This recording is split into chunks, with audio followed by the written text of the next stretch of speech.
On second. And now we have a thumbs up, so whenever Oh you are God, ready. what are we going to talk about at the beginning of this episode? Oh, we'll figure it out. Ooh, okay.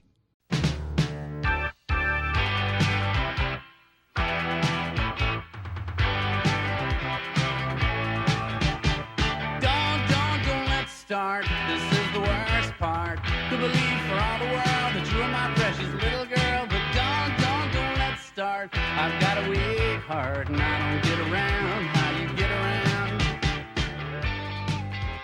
Hi, I'm Becca. Pronouns she, her, hers. And I'm Josie, pronouns they, them, theirs. And we're your judges. And this is by the cover. God damn it, I this always I wanted to say it. Dang it. Let me say it. We're a podcast. It's a deep dive into Amazon book review culture. It is week 2 of Kitten Being Spayed. Kitten being spayed, week 2. Poor baby. People are going to find out that we are recording these episodes at a slightly faster rate than they come out when these episodes LOL. I mean, not within kind of the correct timeline. That's fair. I mean, our poor child is now she's definitely started the revolution within our house. Her major protest art is yowling.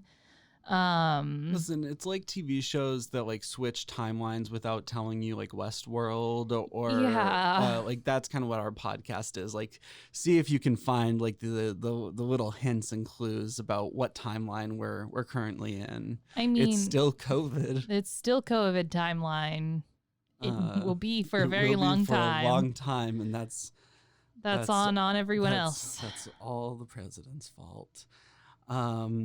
But our cat is out of the cage. She's able to noodle around the room. She mostly just naps in new places, which I guess that just makes her feel better. We are very happy. She's still at the point where we don't want too much roughhousing with our other cat, and we don't want her stretching herself out too much on things like scratch posts or the bed that she likes to hang from.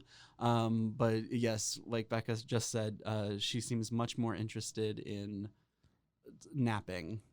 I mean, just not I am also much more interested in napping, if I'm going to be honest. I would much rather be napping than doing most of the things that I do. But hopefully not this thing, because no. We're so happy to be here. I said most of the things. To prove your loyalty to the party. What? That's terrifying. To the podcast. Why don't you tell me what you've brought in for us today? Great. So did we say what the podcast we do does? Deep dive into Amazon book review culture. I feel like that sums it up. Yeah, that does it weirdly well, actually. Yeah, I worked for a long time on that tagline.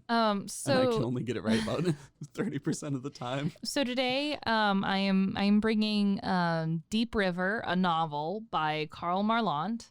Okay. Or Marlantes, I don't know. Marlantes, I don't know. Okay, this is getting worse. The more you should have stuck so much with work. the I should just one. not. So I'm just gonna say Marlant. Karl Marlant's debut novel, Matterhorn, has been hailed as a modern classic of war literature. In his new novel, Deep River, Marlant turns to another mode of storytelling, the family epic, to craft a stunningly expansive narrative of human suffering, courage, and reinvention.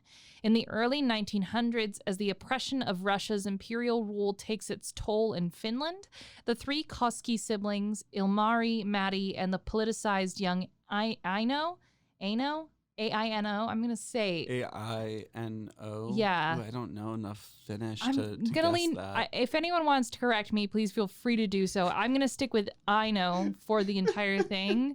I should be clear. When I say I don't know enough Finnish, I don't know any Finnish. You don't know, I mean... But that is not enough. This actually, so my parents, ever since my sister was born, she was born just barely a year before I was, but ever since that point, my parents had been saving for a trip to Europe to be a graduation gift for my sister and I. Oh, nice. And it actually turned out that even though Beth is a year older than me, we ended up graduating the same year. So it was actually a perfect graduation gift. We went to Europe, we went to Germany, we went to Austria, and we went to Italy. Uh-huh. This is very important Mm-hmm. because at one point we were trying to communicate with an Italian train employee, a train man, the train man, a train fellow. Yes, the train fellow. And after a poor interaction, we had a series of poor interactions. Poor. My mother said, if only I knew Italian better. My mother knew no Italian. I mean, listen, she does need to know Italian better in that situation. We knew, like buongiorno and spaghetti, it pasta. In Italy, prego is a way of saying like thank you, but also you're welcome. I guess it's like just a polite word. Oh. I guess I might polite be so words. wrong. We're gonna be roasted so hard. Someone who knows any Italian at all or any Finnish, please tell us what's going on. Okay, so the siblings are forced to flee to the United States. I'm gonna just unbury you here. Not far from the majestic. I'm not buried. That was a great story. Not far from the majestic Columbia River, the siblings settle among other Finns in a logging community in southern Washington, where the first harvesting of the colossal old-growth forest begets rapid development and radical labor movements begin to catch fire. The brothers face, just like, wow. Fire is maybe not the word I would use in conjunction with logging. I'd be very worried about that, but maybe that's just 2020, the 2020 in me speaking. Yeah. The brothers... Another clue to the timeline. The brothers face the excitement and danger of pioneering this frontier wilderness, climbing and felling trees 100 meters high, while Ino, foremost of the book's many strong, independent women, devotes herself to organizing the industry's first unions. As the Koski siblings strive to rebuild lives and families in an America in flux, they also tried to hold fast to the traditions of a home they left behind. I know this book doesn't sound very funny. I promise it will be. Okay. Layered with fascinating historical detail, this is a novel that breathes deeply of the sun-dappled forest and bears witness to the stump-ridden fields of the loggers. I feel like I'm dying the further I get into this description. I feel like this description you've turned into like a book sommelier, there's notes of the luscious green forest. And the first waves of modernity leave behind. Just hints of modernity. Allow me to pass the cork, madame. At its heart, Deep River is an ambitious and timely exploration of the place of the individual and of the immigrant in an America. Why are there so many ins? In an America still in the process of defining its own identity. That's the end of the description. Goodness. We've gotten there. Don't worry, the book is as long as the description according to the reviews. Great. So Andrew J. Ferkowitz gave this 5 stars. That's how USA function. That's how it does. That is how we are. Great American novel. Explains how USA become USA of today. Guns, politics, money, system, almost everything. There is no space between those periods. System. Good to be miniseries, but would require labor of love and big money, akin to Master and Commander. Need to be translated into all big modern languages. Very rare writing. Okay, Becca, what are the big modern languages, do you think? Like, probably Chinese is one of the major business languages. I think so. I'm going to go with German just because, I think that's also a pretty big. I mean, I imagine that you would probably want to. Arabic is incredibly important. Arabic would be big for me. Russian, I'm sure. It's a big country. It's a big country. I mean, you don't want to miss out on any markets here. Spanish, of course, because there you're looking at countries upon countries, almost an entire continent. Right, Portuguese, and I don't know why I say Portuguese like Portuguese. that. Here we are. Gonna talk to all the Portuguese.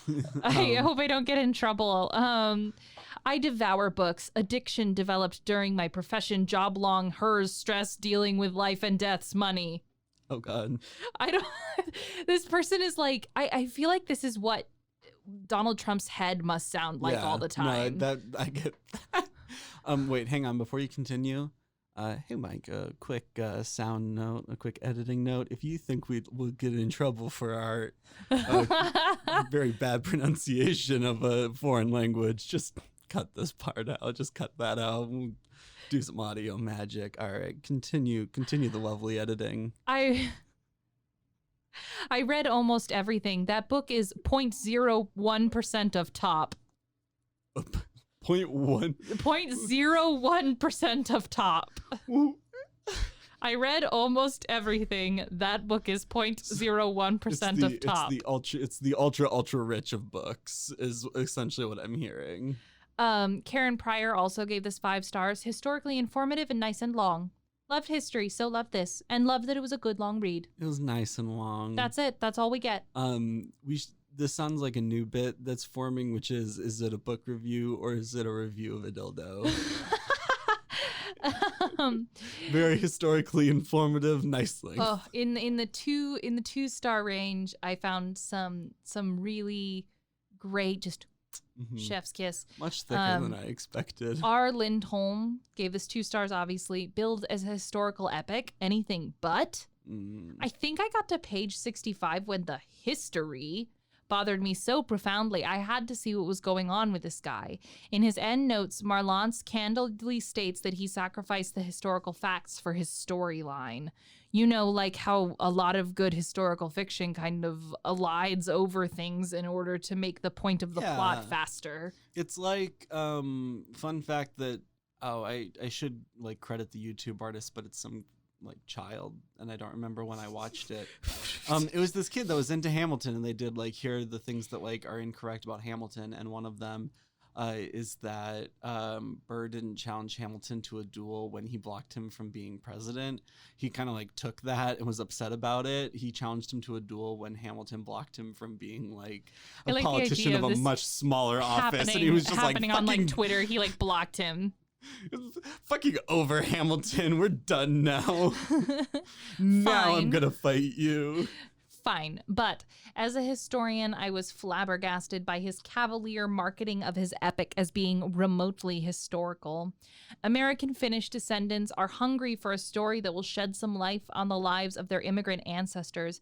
My family settled just east of the Deep River community in what they named Eden Valley. This area is my story too, so if it's a claim to a historical epic, then get the history right. And that story starts in Finland. Finland.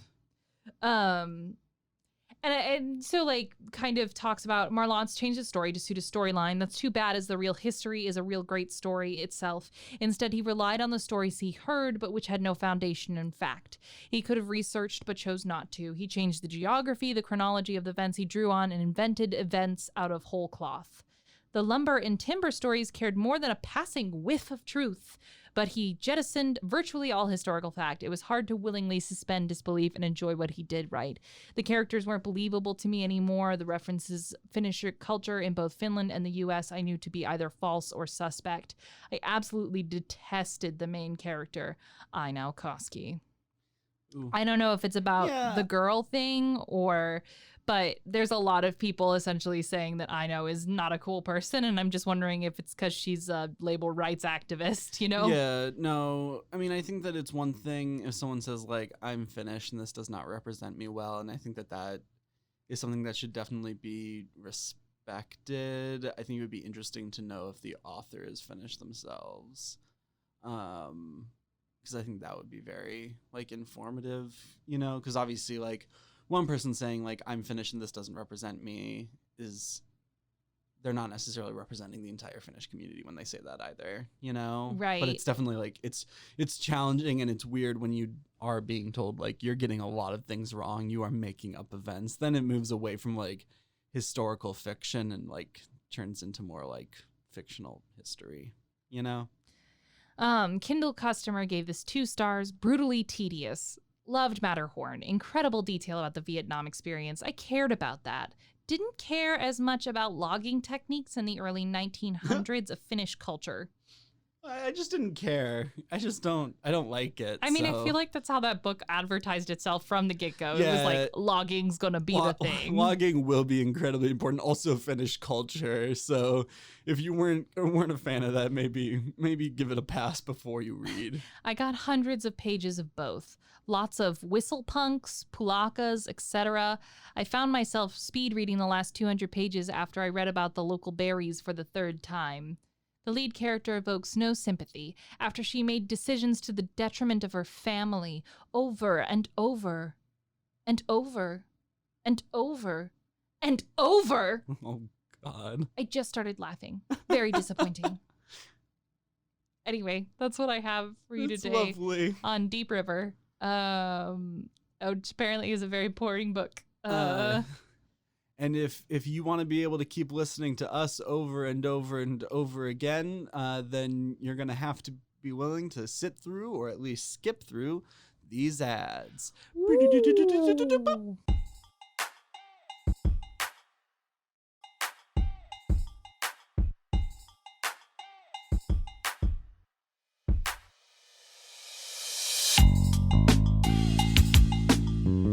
Hey, what's up, y'all? It's Jasmine with the New Black Collective. And what's up? It's Davey R from Change Waco. Don't forget to subscribe to Stories of the Streets, where we'll be here every other week, bringing you expert stories and also stories from local Wacoans. Stories of the Streets in association with the New Black Collective, Change Waco, and Rogue Media. Tell your friends, tell your family, shout out to the streets. Tune in as much as y'all can.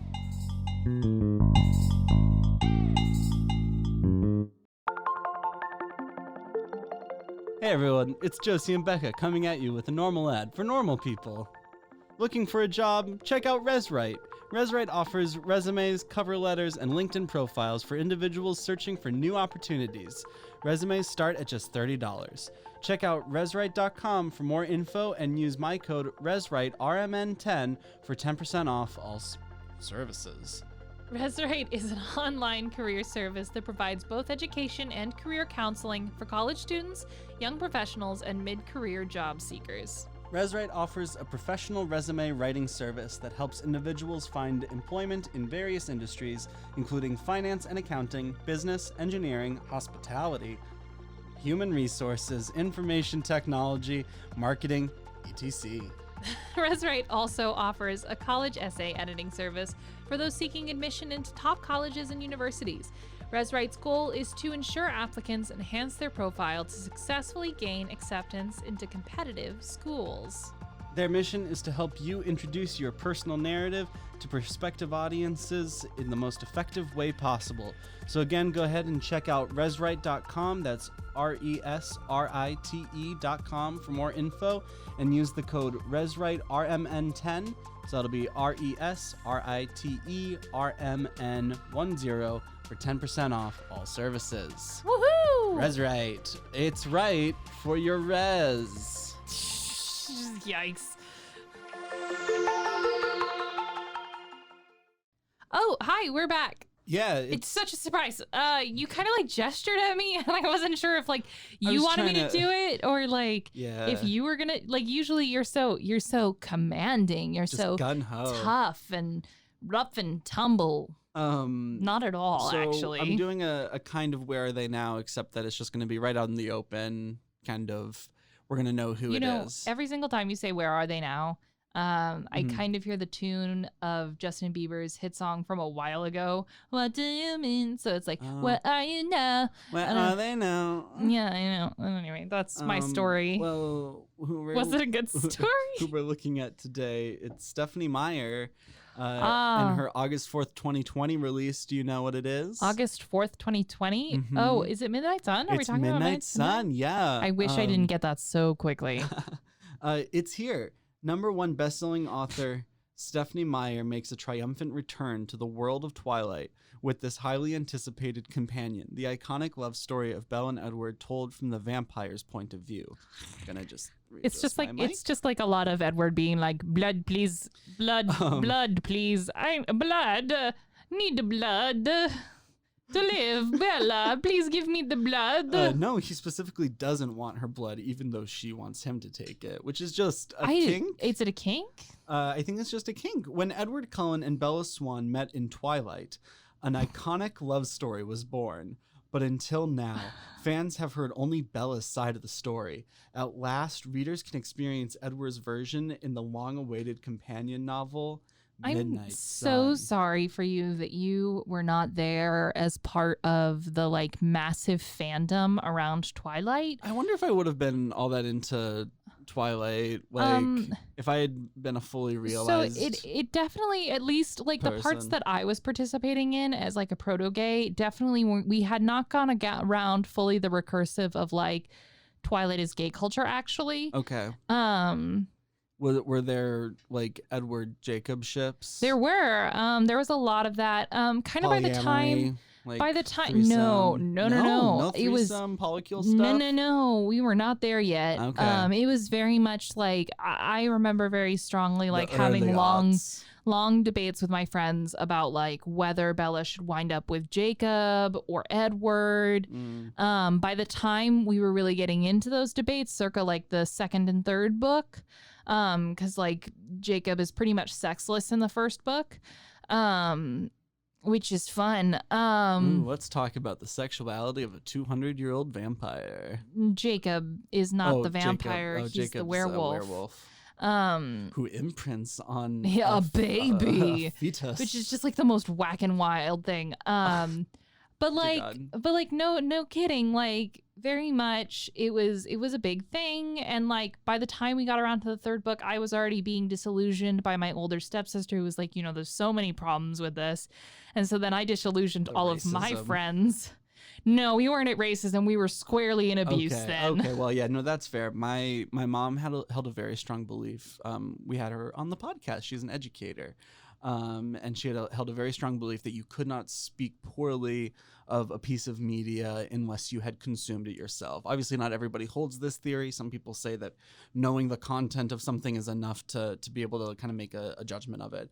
My mother sped read the entire Twilight series in about a week. Which is easy to do. She skipped a lot of pages. My dad would ask her, like, why are you skipping pages? And she would say, because I know what's happening right now, and I just need to get to the next plot point, because none of this actually matters. I hated Twilight so much. My hatred of Twilight was so well known amongst my friend group in middle school that they gifted me the first 3 books and said, I need you to annotate this with everything that's wrong. Hilarious. And being like, what, 13? Is that how old you are in middle school? That's like, right. Yeah. 13 exactly and a smart person who likes English. Like, you did it. I did it. I love and you. it was like, so like, listen, it was the most sexist, shitty thing in the world. Like I did not give that book a fair shake because like I didn't know anything then. I was 13. Yeah, well, and this is the problem, right? Is like it's easy to be really mean to Bella as a character because she's written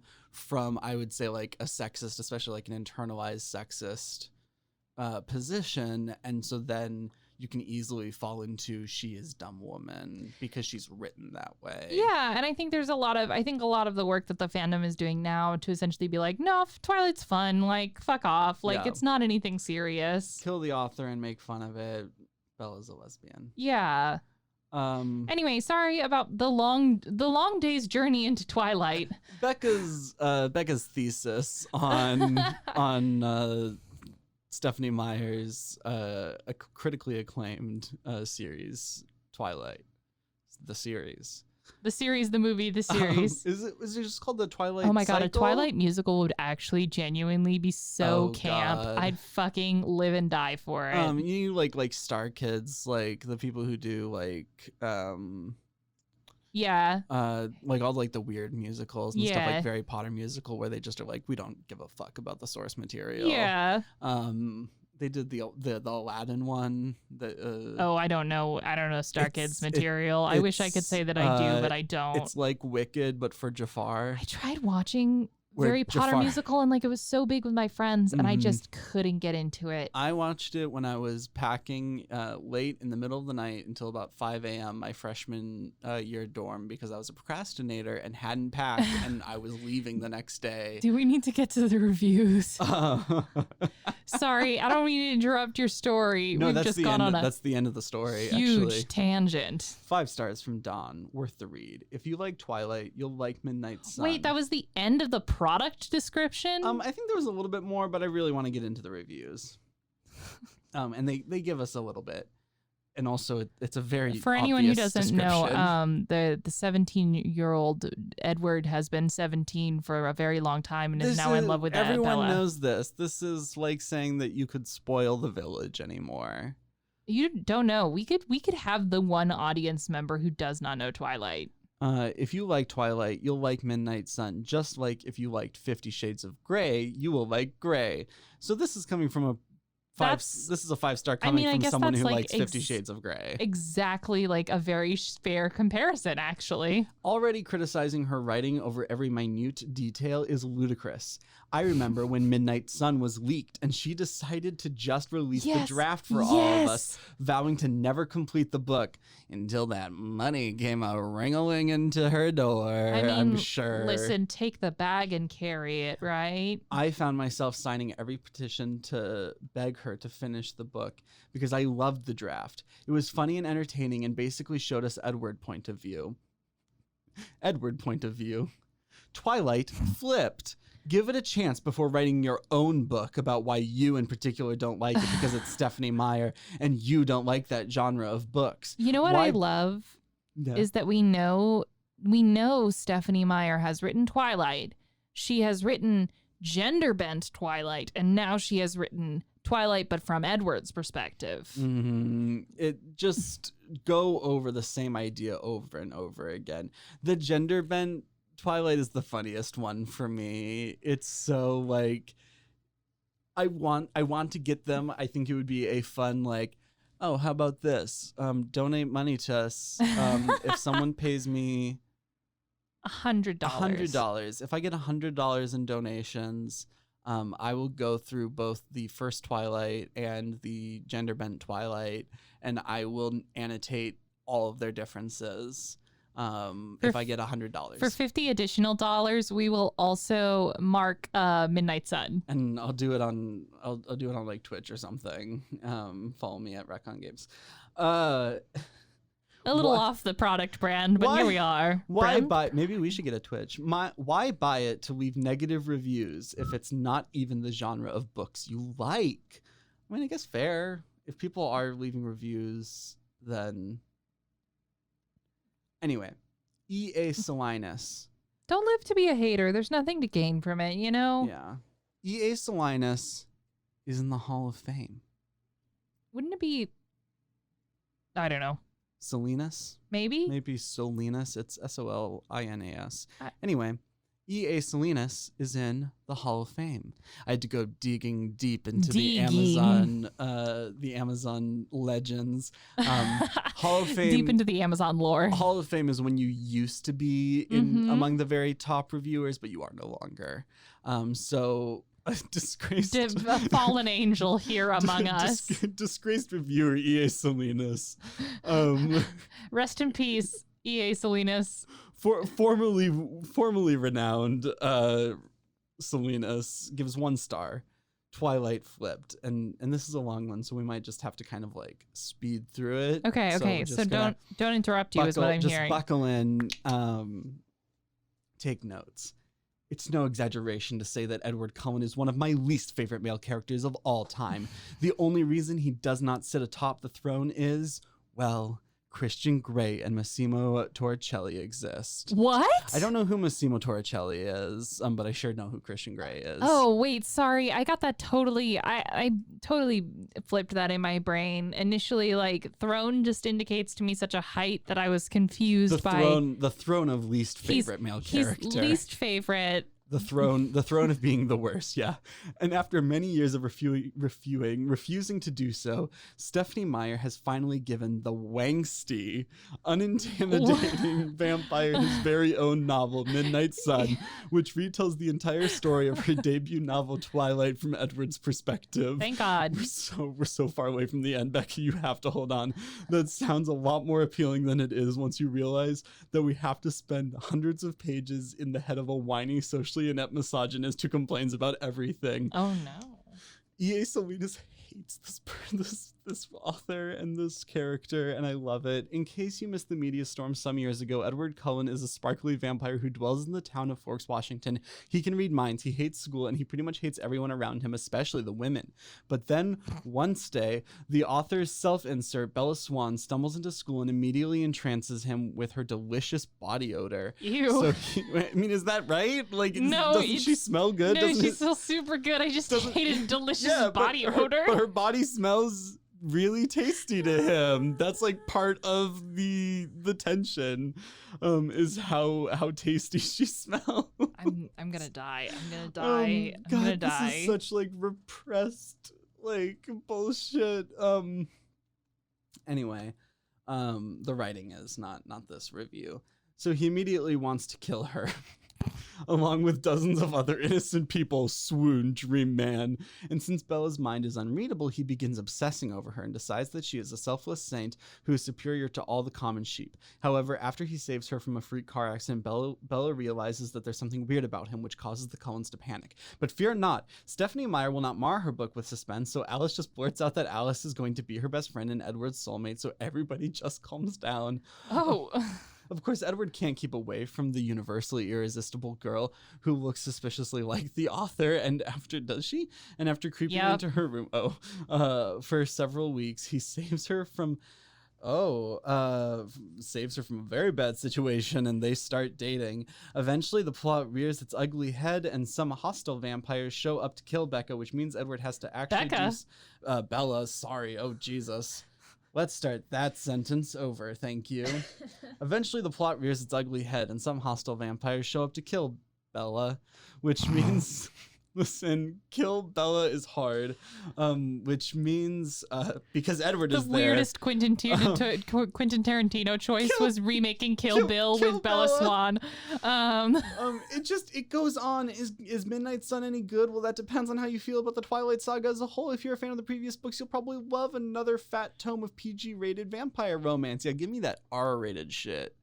Like, have sex with the vampire. Once you and unfortunately, at the same time, I was reading a lot of edgy vampire fiction that I maybe should not have been allowed to acquire at the time. Because you just kind of were allowed to read whatever book you found in the library. Listen, the world building in urban fantasy romance is actually specifically so wildly good. Yeah, it's really good, yeah. I said that like I don't believe you. I'm so sorry.